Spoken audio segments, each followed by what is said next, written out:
O portal dos spoilers finalmente foi aberto e a gente vai ter diversas revelações no capítulo 1053, né? Apesar disso, alguns dos spoilers que caíram inicialmente eram falsos e muitas pessoas estavam se aproveitando para mentir sobre tudo que ia acontecer no capítulo. Então tem que tomar muito cuidado quando for ver sobre os spoilers no momento, porque as coisas na comunidade ainda estão bastante instáveis.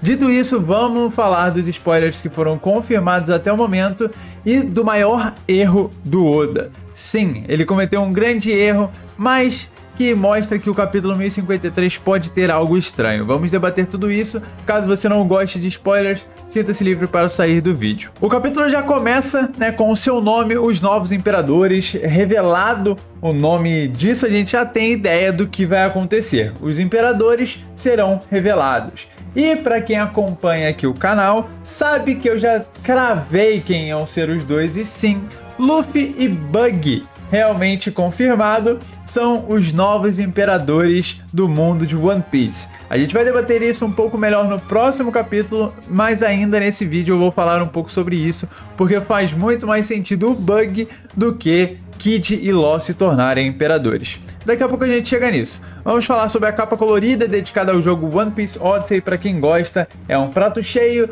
uma nova aventura feita pelo Oda, pelo menos a história. A gente tem um jogo que é um JRPG. Quem for fã deve gostar, então fiquem de olho, novidades devem estar saindo sobre o jogo.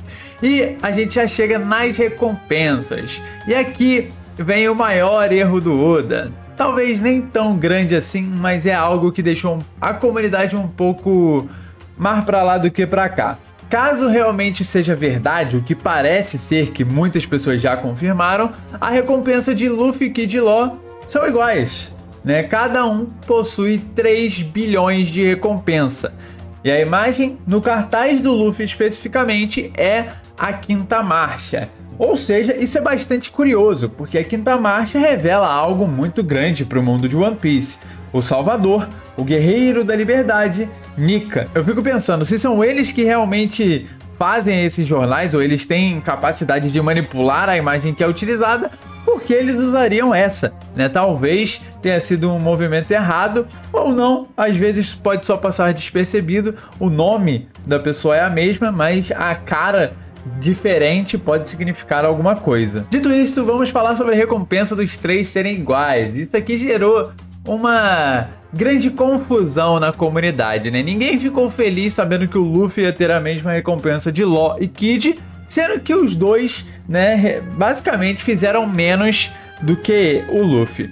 Isso é um pouco vago, lembrando que Kid e Law começaram a luta contra Kaido, apenas não continuaram ela a longo prazo, e eles conseguiram derrotar a Big Mom juntos, e não vamos fingir aqui como se o Luffy tivesse solado o Kaido, porque não foi isso que aconteceu. Ele precisou de muita ajuda e de muitas vezes parar para se recuperar, para voltar às suas forças e assim continuar lutando contra Kaido. Não existe um mundo onde o Luffy é comparado ao Kaido nesse momento. Kaido mostrou muito mais força, muito mais resistência, muito mais versatilidade, apesar que quando o Luffy conseguiu sua quinta marcha, aí o jogo virou um pouco nessa questão de versatilidade e força. Mas Kaido, até um certo ponto, ele era dominante na luta. Mesmo que o Luffy conseguisse revidar alguns golpes, a gente vê que o Kaido sempre estava à frente. Com a quinta marcha, o jogo mudou completamente. Luffy conseguiu dar de frente a frente com Kaido, mas obviamente Kaido já estava cansado e o Oda fez questão de desenhar que ele tinha momentos onde ele estava respirando mais rápido, estava ofegante, porque justamente a gente vê que ele foi se cansando ao longo de tantas batalhas, e esse é o principal ponto. Isso não aconteceu com a Big Mom. Law e Kid basicamente pegaram a Big Mom zero bala, sem ter tido muitos problemas, como lutado contra o Luffy, contra a Yamato e contra o Luffy de novo. Então isso é um ponto muito importante para mostrar que o Law e o Kid também são importantes na vitória, também fizeram o papel deles, derrotaram o Yonko, isso não é uma tarefa fácil. E aqui vem uma curiosidade, essa recompensa pode ter sido escolhida desse jeito, porque a recompensa em conjunto de Luffy, Law e Kid pode ultrapassar a recompensa somada de Kaido e Big Mom. Se eu não me engano, a recompensa dos dois quase chega a 9 bilhões, mas não chega a acontecer, enquanto a dos 3 juntos chega a 9 bilhões. Então isso pode ter sido um dos parâmetros que o Oda usou para essa recompensa dos 3. Obviamente eu não concordo, eu acho que o Luffy tinha que ter uma maior e eu acho que os dois tinham que ter uma menor. Lembrando que o Barba Negra, quando se tornou Yonkou, ele tinha 2 bilhões 200 e tantos milhões. Então ele não possuía uma recompensa mais alta do que os dois que basicamente chegaram agora e não tem nenhuma relevância a não ser a força deles se tornar maior. Então por que a força deles é realmente tão importante assim? Sendo que eles não são mais fortes do que o Luffy, eles não são mais versáteis que o Luffy, eles não têm uma frota do tamanho da do Luffy, eles não têm território tanto quanto o Luffy. Então por que essa recompensa é igual? Eu acho que é mais o mérito de toda a guerra, mais o sentido de dar uma recompensa maior para os 3 combinados do que para Kaido e Big Mom. Então eu sei que pode parecer meio chato isso, meio desanimador até, mas é feito para ser assim. Os dois não vão passar muito disso. Pensem os dois como um Mihawk da vida. Eles estão ali, eles incomodam, mas eles não passam muito daquilo, né? Eles podem ser a qualquer momento atacados porque as pessoas não vão sentir medo deles só por conta disso. Obviamente que sentem medo do Mihawk, né? Mas eu acho que é um bom parâmetro pra gente pensar sobre a recompensa só através da força. Claro, se o Mihawk por algum motivo tiver uma recompensa muito menor que a deles, eu vou ficar assustado. Porque teoricamente ele também é mais forte, ele só não derrubou um Yonkou diretamente. Mas ele é comparado a um. Então eu acho que uma boa recompensa pra gente ficar de olho pra entender como funciona melhor esse sistema de recompensas é a do Mihawk. E após falar tudo isso, eu vou deixar pra debater num próximo vídeo que eu vou fazer sobre todas as recompensas. Eu vou fazer antes de sair as outras, pra gente tentar adivinhar as que faltam, principalmente com essa revelação de que as 3 recompensas são iguais, porque elas de certa forma revelam alguns detalhes sobre isso, apesar de eu não achar justo que o Luffy tenha uma recompensa igual a dos outros dois, sendo que ele é claramente mais forte, ele até fez mais, ele durou muito mais contra o Kaido do que os outros dois, e com certeza os outros dois não teriam chance contra a besta mais forte do mundo de One Piece. E Hitetsu é revelado como Kozuki Sukiyaki. Isso foi algo que eu falei bastante tempo atrás, para quem acompanha o canal de longa data sabe, eu fiz uma teoria sobre isso há bastante tempo, tinha algumas informações que tinham relevância sobre os dois personagens que faziam eles se parecerem bastante, além da voz dos dois serem iguais no anime. Então eu vou deixar o vídeo aí no card para quem quiser assistir. Realmente faz muito que eu fiz esse vídeo. Então ele diz sobre como Kozuki Sukiyaki continuou vivo, sobre como ele poderia ter algum papel significativo no país Wano, e era completamente relacionado com os poneglyphs também, né? Então a gente vê a Robin falando com ele e descobrindo que Pluton está no país Wano. A real é que lá na cripta real, no Palácio de Alabasta, na parte subterrânea, o poneglyph indicava que a localização da arma antiga de Pluton era lá em Wano. Então se tornou aqui em Wano, basicamente. Então a gente sabe que a Pluton está mais perto do que nunca. Vamos ver o que vai acontecer. A gente sabia que tem completa relação com as armas ancestrais desses poneglyphs e que eles podem relacionar com algo muito maior, como por exemplo algumas informações do Reino Antigo. Afinal, se tem uma arma ancestral no país Wano, a gente vê mais um motivo pelo qual o país Wano é importante. Será que tem a ver realmente com um vulcão? Algo que eu fiz vídeo há muito tempo atrás. Talvez a gente tenha algumas informações a mais dadas pelo Sukiyaki. Então vamos ficar de olho, porque tem bastante coisa para ser revelada ainda sobre a grande importância do país de Wano para o universo de One Piece, né? Por que Roger tinha interesse no país de Wano, por que Kaido tem interesse no país de Wano, por que Big Mom tem interesse no país de Wano, e por aí vai. E só para complementar, eu também tinha feito um complemento para essa teoria do Sukiyaki ser o Hitetsu, é que a Otama seria uma Kurozumi, da família do Orochi, porque eu acredito que todo o arco de One Piece possui uma coisa bem parecida, que é o seu final sendo um grande acordo de paz. Então a gente tem isso em alguns arcos, Não em todos, obviamente, mas grande parte deles. A gente vê, por exemplo, o Frank voltando a falar com o Iceberg. E a gente tinha 2 pontos muito importantes para isso no mangá. Obviamente no país de Wano, que era os Kurozumi e os Kozuki serem inimigos a partir de um certo tempo, porque os Kurozumi tinham aquela ideia de que eles eram os certos a se tornarem o Shogun de Wano e dominarem o país de Wano.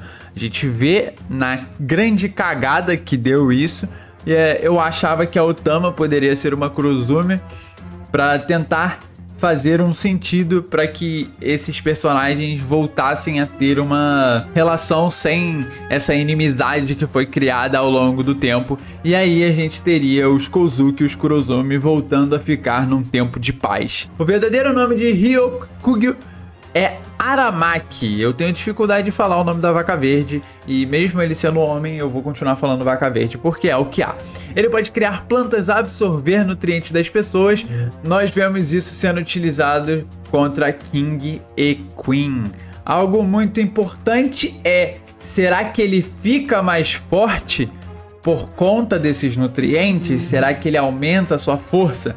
Porque aí a gente vê que vai ter um problema gigantesco a partir daí, né? Afinal, o cara simplesmente absorveu 2 poderes de 2 caras que eram muito fortes. Querendo ou não, King e Queen são 2 dos personagens mais fortes do bando do Kaido. Então eles têm o ponto forte deles, apesar da vergonha que eles tiveram, principalmente o Queen, na luta contra Zoro e Sandy, respectivamente.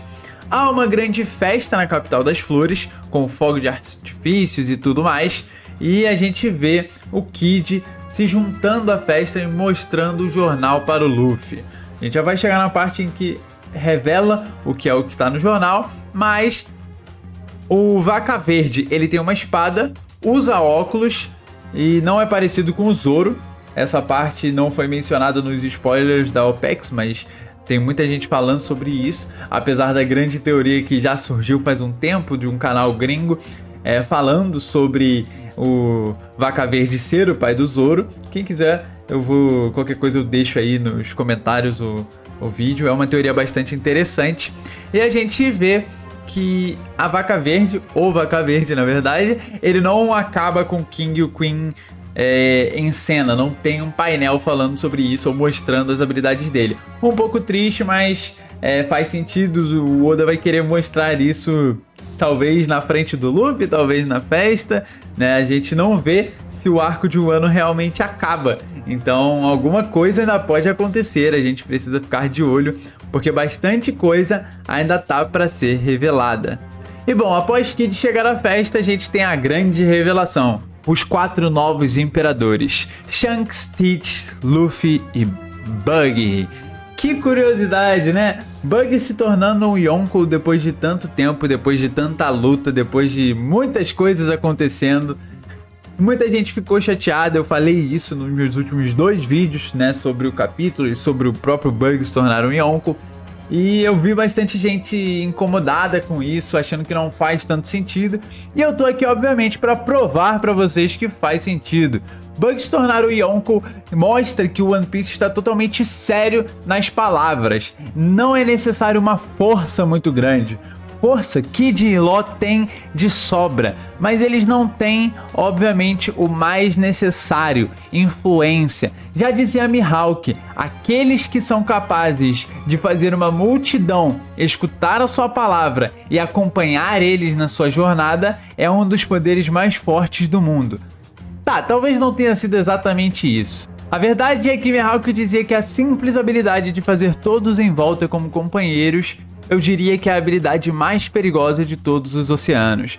Isso é bastante aberto a interpretações. A gente vê que o Buggy consegue atrair essa atenção de uma maneira diferente da do Luffy. E a gente tem que o Buggy conseguiu um território, conseguiu uma tripulação, conseguiu uma grande frota, talvez tenha derrotado o Stainless que foi atrás dele. Então ele tem seus motivos e o principal deles nunca foi força. Ele não se tornou Chichibukai pela força e ele não vai se tornar Yonkou por causa da força. sempre foi por sua influência. Querendo ou não, o Oda tá a cada arco que ele aparece mostrando a influência de que o Bug tem no mangá. E quem deixou isso passar e achou que isso não iria se tornar, apenas só não percebeu os detalhes sendo mostrados na nossa cara. Então vocês precisam aceitar, Bug se tornou um Yonko. O Luffy, eu não tenho muito o que dizer, já era meio que óbvio que ele iria se tornar e realmente aconteceu. O mais triste aqui, novamente, a grande cagada, entre aspas, do Oda nesse capítulo foi botar a recompensa dos 3 no mesmo patamar. Eu não acho que faça sentido, mas aconteceu.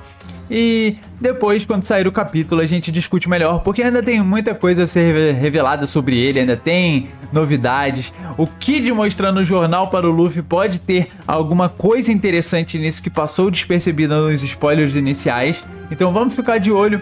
Se você gostou, deixe seu like, seu comentário, se inscreve no canal que você me ajuda muito. Eu vou ficando por aqui. Valeu, falou e eu fui!